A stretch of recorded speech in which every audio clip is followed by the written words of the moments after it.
Quitting smoking can be a very lonely experience. If you're quitting smoking and you talk to someone who quit smoking like 10 years ago, they may tell you something like, "Oh yeah, quit smoking, nothing to it." Now, it's possible that when they quit smoking, there really was nothing to it. They just tossed them and that was it. And they assumed that's what it's going to be like for other people quitting smoking. Well, it's also possible they had a hard time and they just don't remember it. But either way, they don't seem to get where you're at this point in time.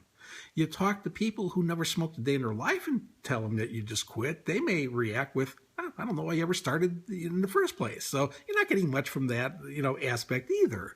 You talk to people who currently smoke and they may say, "Oh, how long you been off?" And you'll say something like, a day or two or three, and they'll look at you and say, "A day or two?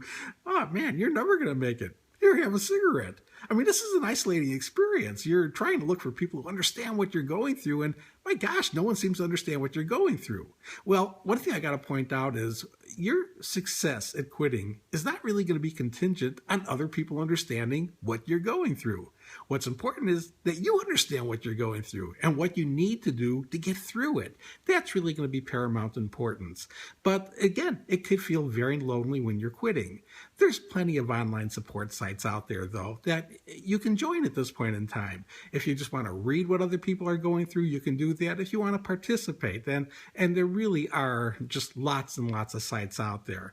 I'm not going to promote one over the other. I'm not even going to be promoting our site. I just want to point out it doesn't have to be a lonely experience. There's places you can go to get help if the help you're looking for is just supporting of what you're doing and understanding of what you're doing.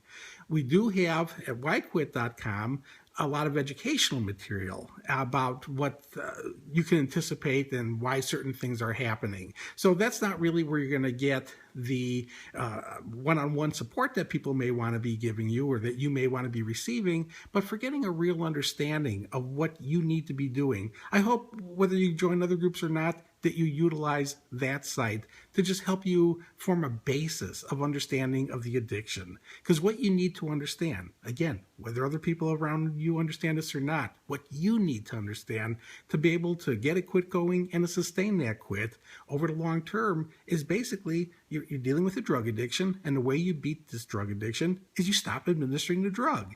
And the way you stay off the addiction forever, never having to deal with a quitting process again, it is really just a matter of making and sticking to a personal commitment to never take another puff.